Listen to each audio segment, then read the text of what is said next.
versus statute law and how to conduct yourself in the statute system if you end up becoming a victim.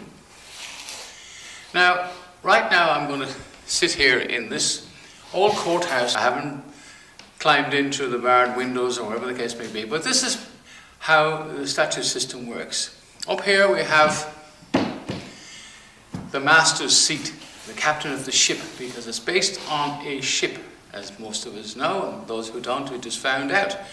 And this man up here is called either the magistrate or a judge. The judges usually sit in a more elaborate surroundings than this old one. And shall we say, their position here in the master's seat as the captain's table. Up here he sits, and he's in a box, and we'll just go down to the next level, and I'll tell you who sits there. Now we're down at the next level. We usually have one or two, these days, young ladies who are the clerks of the court, if you wish.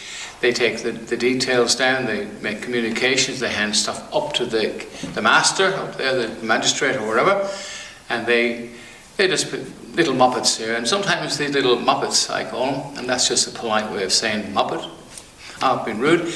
They will come down and they have told people on the lower decks in the court that oh, you can't wear a cap in here, oh, you can't wear dark glasses, and you most certainly mustn't tamper with your phone. You're not using it, which is fair enough. People don't as a rule. They turn the sound off, which is courtesy in any court or any place for that matter, and they have no authority whatsoever. And then we'll go down to the next level.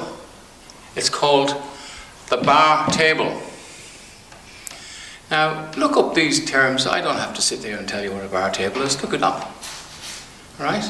It's a bench. Okay? And the people on this level usually have the prosecution on one side or the other, and they're the people you must communicate with more than the guy up in the box, because each box, they cannot hear, they cannot see. In the bigger courts, you have a witness box. They're in a box. The jury is in another box, and the mere mortals, the victims, basically what you are when you enter their court. You become salvage because you accepted their invitation, which came in the form of a summons, to do business in their vessel in a dry dock, and you put the address of the court where that court is situated. It becomes a dry dock. Very dry. Okay, we're back up here with the magistrate. He's down there looking down at you, and you walk into that court from the lower decks, if you like, and he will ask you your name. And you're going to say, are you John, let's do the term John Michael Doe. And so John Michael Doe, are you John Michael Doe? And what are you going to say? Yes. Well, you can do that. It's entirely up to you. You're under no pressure, but as soon as you do that, you have contracted with the master of this particular vessel. And whatever you say and do after that, well, you know, you've contracted. They've got you by the proverbial short and curly. So what you do when you enter into the court on the bar table level, you're asked, are you John Smith? You can say, I am the principal for the deceased estate, Doe. My name is John Michael. Now, you may have a little bit of problem with the guy up the top here on this deck saying, oh, well, they're going to contract with you because it is a contract law. He will try every trick in the book. Would you like to take a seat, Mr. Michael John Doe? And you say, Your Honour, I'm quite happy as I am, thank you. You don't sit down at their bar table. Now, you don't do it disrespectfully, so every time you answer a question in one of these, on this particular vessel, you say, with all due respect, Your Honour, I'd rather stand, thank you, sir. And so what you can do as well to the guy up here on this bench, you can say, how would you like to be addressed today, Your Honour? And he will say, well, you can call me Your Honour. And then you can reply and say, I would like to be addressed as John Michael or just Michael. Now, you do have that right in any magistrate's court to confirm with the magistrate how you would like to be addressed. If he adds the term Mr. or Mrs., you say, I'm sorry, Your Honour, I don't I will not be contracting with that particular terminology.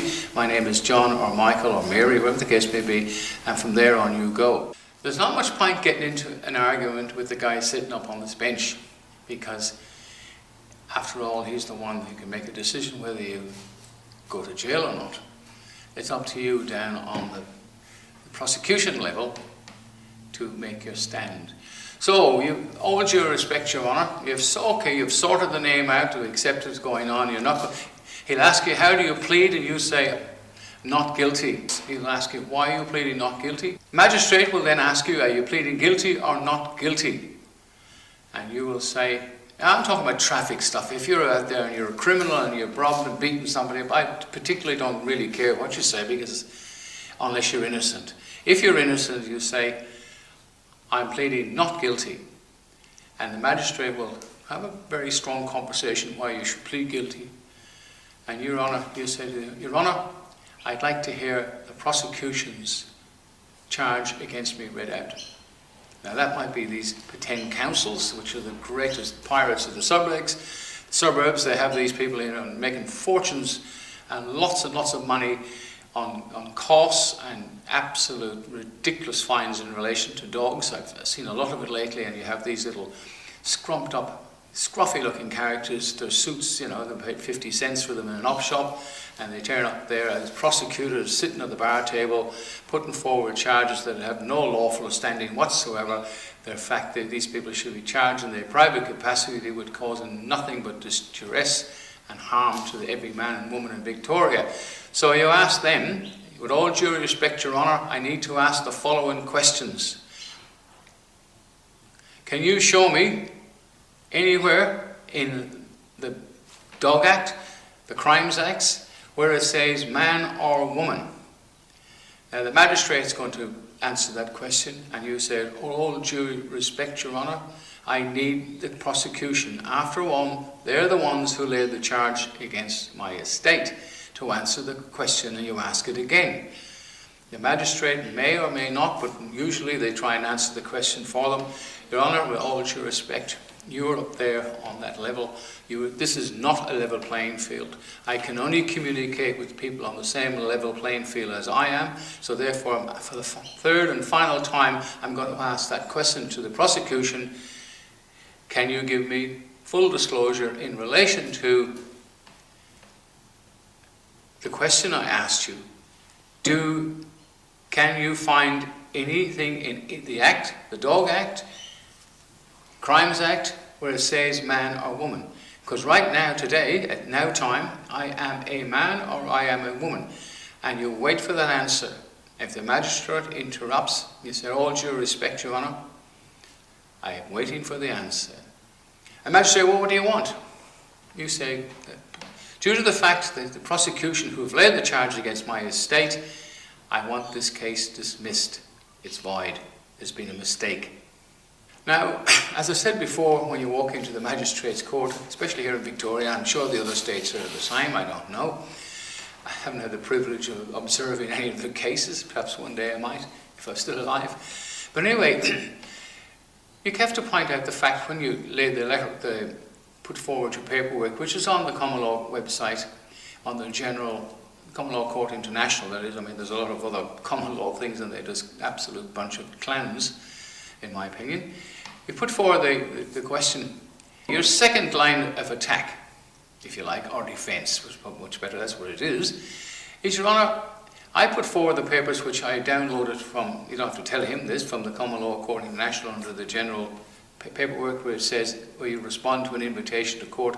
Now, a couple of courts here refuse to take it. They say you have to have a solicitor to hand this paperwork in for you, which is absolutely ridiculous. So email it in anyway, but sometimes it might be better to take this up with the prosecution, because when you go to court, in the busy courts, you get a ticket to line up with all the other poor victims.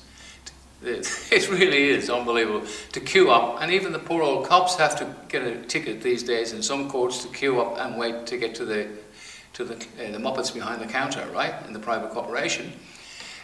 Anyway, when you put forward your paper, it says, to the clerk of the court with the duty of filing these documents in the correct jurisdiction or the above jurisdiction, there's a photograph of the head of state.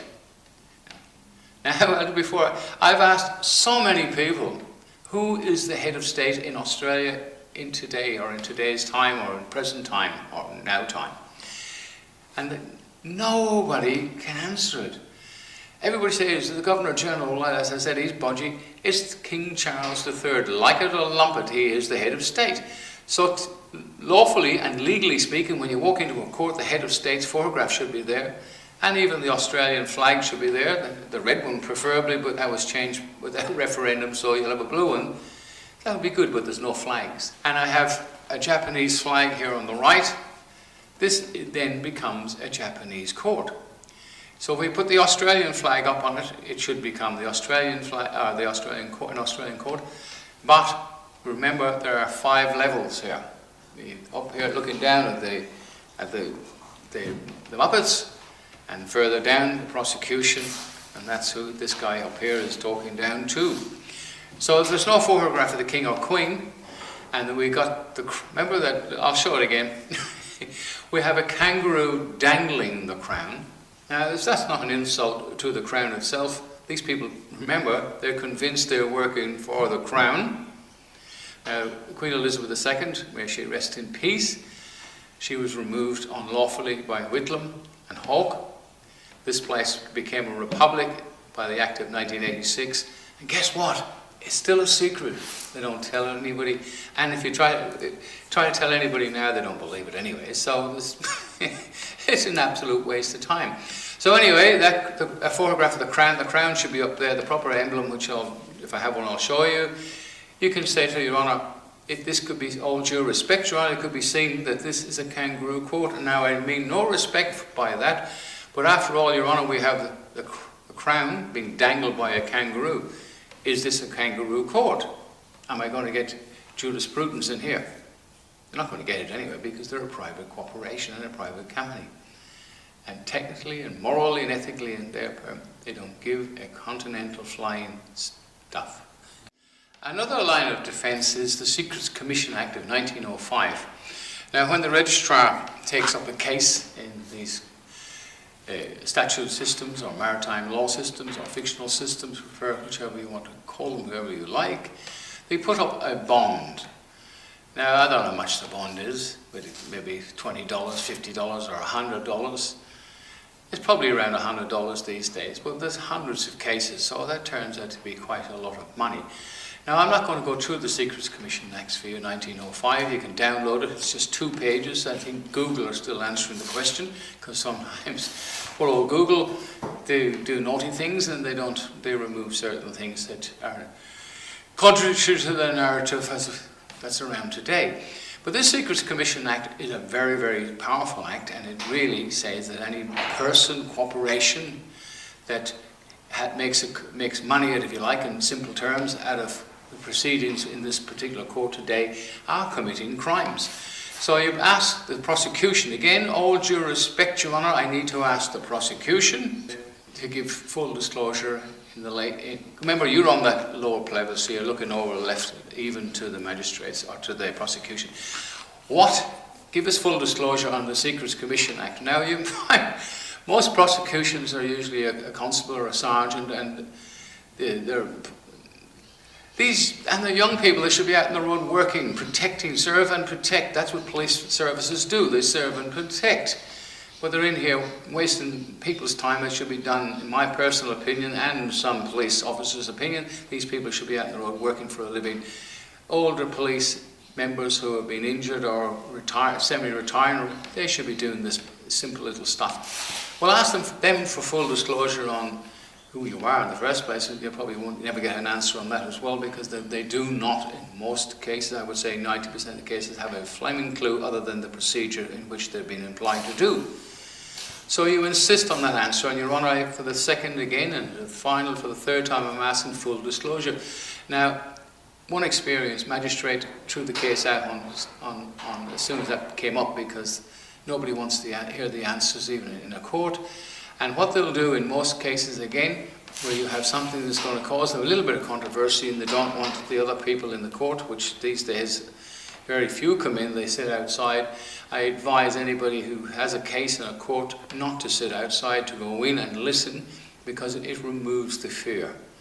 And you can see, especially if you're going to defend it, how people walk in and they will say, pleaded not guilty, and then the counsel or whoever reads out the submission, it's called, and the magistrate, do you accept the submission? Yes, Your Honour. And the magistrate is very happy then, because he can move on to the next case, because you just pleaded guilty. Then he can ask you your circumstances and what you're wearing, where you live, what you do for a living, and then he'll come up with a remedy, which is usually money and costs. Now, I find, again, in defence of magistrates today, they're not the magistrates of what we would say yesterday in the 70s, 80s, and 90s and so on. They were pretty ruthless characters, but they did, in most cases, if you put a lawful rebuttal, they stood by legal rebuttal in their case, they would stand by it. But these days, they're really, really nice, and the method of closing this case up is basically trying to trick you into agreeing to be guilty or not guilty.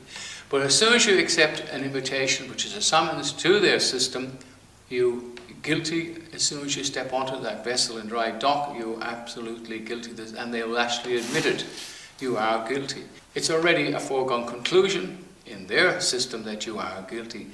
So make sure when you go into the prosecution, you sit down and you get usually a sergeant or a senior constable that are prosecuting. There may be others, I don't know.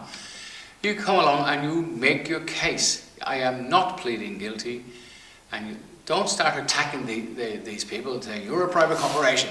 It only gets their back up. You just got to be nice. I hate the term de-escalation, that's the old word. Just treat them like another man or another woman and say, look, I'm pleading not guilty. And I want you to write down the reasons I'm not pleading guilty, because they'll say, oh, I don't understand that. And your answer should be, I'm not particularly interested with all due respect, but you understand or not. Write down, I want full disclosure on the Secrets Commission Act. I'm pleading not guilty because I want you to produce the man, woman, or person. Very important to add in persons, because there's men and women and there's persons. The majority of the clowns or Muppets, convinced, believe, accept their persons, because every time on the news it's person, person, person. Cartoons for the children, person, person, person. It's a word, get it out of your flaming mind. Then you put forward again, I want you to produce the man, woman, who laid the charges, man, woman, or person who laid the charges against my estate. Now that could be a camera or anything, they can't produce them, but you ask for it. And then I want full disclosure on the Secrets Commission Act. That will be my defence. Now the magistrate will get that piece of paper and he will look at it, so he knows he's got a problem on his hand. And the most important thing you do is, with confidence, is to keep the peace, be polite, don't argue. I'm a living man, my name is, I'm not contracting, I'm not consenting, another idiotic bloody word. Just go in and argue a case. It's very simple and it will work. Now, the magistrate, just like an animal, I'm not saying he's an animal, but just say if it's an animal that's trapped, and when we're all trapped, we have to fight back sometimes, or most people just give up. Give them an out. If they come along and drop 5 or 3, 4 camera charges or speed trap charge, whatever the case, want to call them, and the magistrate, look, you're not pleading guilty, but if you were to plead guilty, this is what they say. They say, I'll give you an option here. I will drop the 3 charges with no conviction if you put $100 in the poor box. Now remember, they did put a bond up there, and one way or the other, at the end of the day, just like any bank, they have to balance the books. So that would be an out, because they got the case over because they're backlogged, and they just want to get over the day. It's a hell of a job sitting in there with that lighting all day and doing television courts. Now, this is where it becomes absolutely ridiculous again. I'm off the track a little bit, but remember, by turning up in court, the presence of the body removes the flaw in the law. They cannot do Zoom courts. And there's idiots out there with common law trying to do Zoom courts. You cannot do them. They're unlawful, they're illegal, and they have no standing in law itself, any law for that matter. The presence of the body removes the flaw in the court.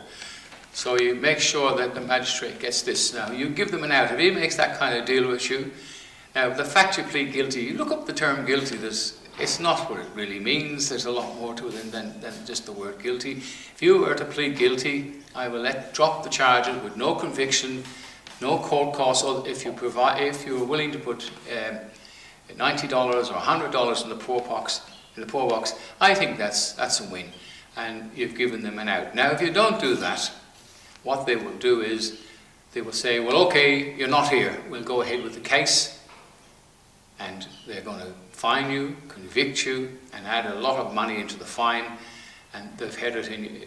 They've done it, which is standing in front of you, which is unlawful, illegal, but they'll do it anyway. And then you've got to go back and appeal it. But we'll appeal it to the Supreme Court if you like, because it'll die there pretty well. But take the deal, plead guilty with the charges dropped, no costs, and if you put $50. Now, sometimes they will come along and say to you, okay, what we'll do if you were to plead guilty, there'll be no conviction, and we'll drop the charges, but we'll put you on a good behaviour bond. Now, they do this a lot with councils.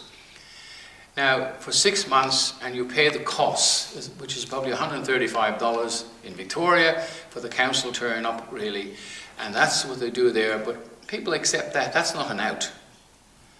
You can take it if you like, and a couple of people have done it, and they consider it a win because their dog's never going to get out again, and they're going to pay the registration for the dog and so on and so forth. But just think about it. If you don't pay that costs within a period of time, they'll give you whatever time it needs, 3 months, 2 months. They don't mind. Time is nothing. It just goes on and on. The magistrates change as they get older and stuff. But then if it comes up again, they have a record for you. Then they will fine you. So fight them politely, gently, and if you get a win, give them an out, and you walk away with no conviction and no costs other than maybe they put the money in the poor box, they've got to cover their bond. You've done a good deal. Now that you've gone through that process, the case is up there, the magistrate will come along and say, the prosecution have done all their bit, they've had the argument, and the magistrate will come along and say to you, what do you want me to do? And what you must do then is say, Your Honour, all due respect, I want this case dismissed.